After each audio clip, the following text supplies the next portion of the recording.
Hey everyone, welcome back. This is Shelly Letters by Shells, and I thought it would be so fun today to paint a watercolor piece with you all. So today we'll be doing some loose watercolor florals and adding some leaves with that, and yeah, let's get started. All the supplies that we'll be using today will be listed in the caption below, but I just have a couple of things here. My watercolor paper, some watercolor paintbrush, and watercolor paints, along with some painter's tape. We're gonna go ahead and create a border around this piece. And the reason why I wanted to create that border is just because I wanna make sure that my artwork stays within the tape border. So after you are okay about it, we're just gonna basically be painting inside of that piece. And afterwards, you can go ahead and size it down however you'd like. But the tape was just to kind of create that border and area for us. So I'm gonna go ahead and get my paintbrush, dip it in water, and go ahead and grab like a red color to paint that first floral. So with the floral that I'm painting, I'm basically starting with a bunch of like C curves in the center point. So feel free to take your time with this and use a lot of pigment with this process. And after you see like those C curves are just kind of like placed in different directions, I'm going to continue that same motion and now go around that center point that I started from. And feel free just to have fun, make them go in different directions. And now for this next part, I'm going to dip my paintbrush in water and just now only pull the pigments with the water. So you'll see that I'm making the same motions of that C curve, but I'm making sure that each stroke that I do, I'm just painting it with water and it grabs a little bit of that pigment. I'm just going to continue this process over until I'm okay with how the floral turned out.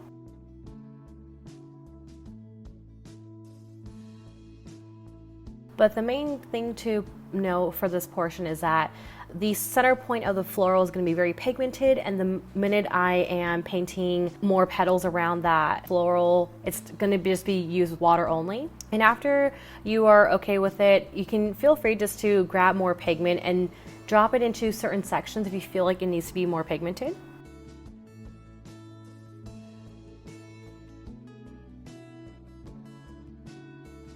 So I'm going to go ahead and now start the next process. So you'll notice that the first floral that I painted, it was right at that center point. So now I'm going to use a different shade. It's almost like a yellow shade that I picked up for the second floral, and you'll notice that I'm painting it on the lower right hand side. But feel free just to kind of create that same motion, and just remember that the center point is always going to be pigmented, and the minute you go outside of it, it's going to be very loose, and I'm just going to be using water for that.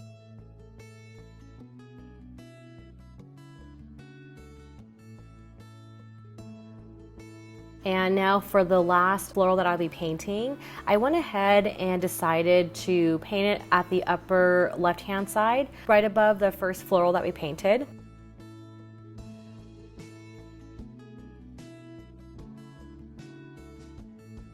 So the goal for this piece was that the floral in the center point was supposed to be the biggest, and the one surrounding it was supposed to be a little bit smaller.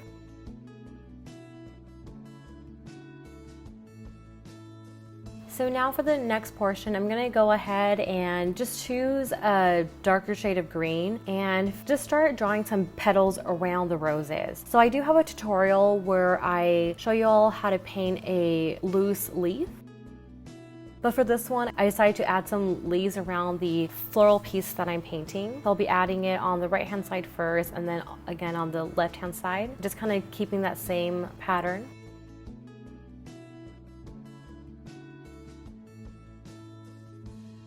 And after you are fine with the placement of the leaves that you painted here, for me, I decided just to paint closer to the florals first.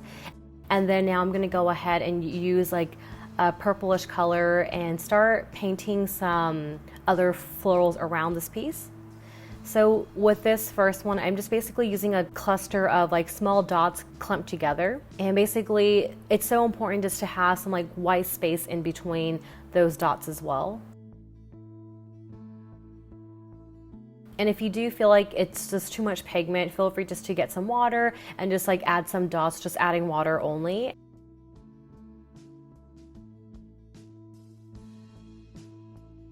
go ahead and repeat this entire process again with the cluster of like small dots with other shades of colors that we've used earlier. So I'm going back to that yellow color that we used.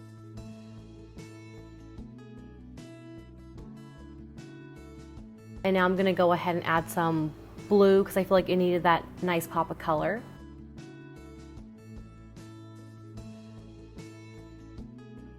And after you're done, feel free just to go ahead and add some stems around it just to connect the dots. And the stems can basically go in different directions. Don't feel like you have to like make them go in a certain direction.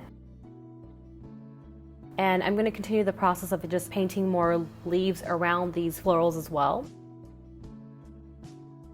And for me, it really helps that I'm tilting the paper in different angles just to help myself just to paint those leaves as well. And the way I wanted to make sure that my leaves stood out from the original leaves that we painted, I went ahead and used a different shade of green. So you'll notice that I'm using a much lighter shade of green this time around.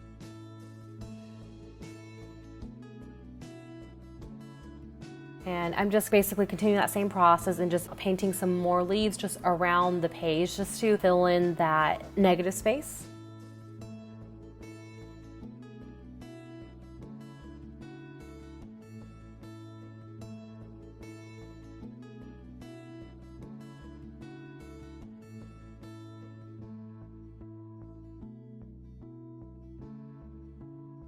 And for this next portion, I decided to paint some more florals around the white space area as well. So with that, I decided to use the same yellow color that I used earlier. And with this portion, I decided to just like draw some or paint some like smaller florals by just adding like 3 lines. So I had like a center point line, and then I drew another stroke to the left and right, and then just like a few lines underneath that.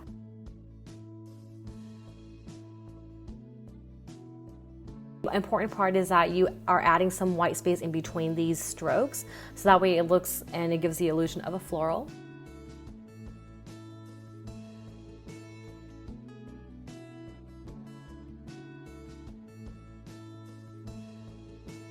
And I decided to do that exact same thing, but now using the red color that we used earlier just to add that nice pop to the piece.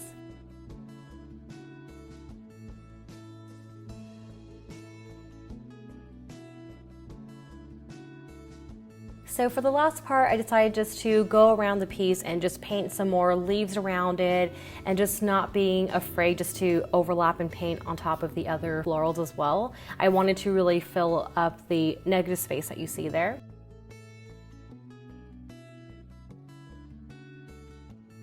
So this is the final product. It's all dried, and now for the fun part. Go ahead and carefully remove the painter's tape.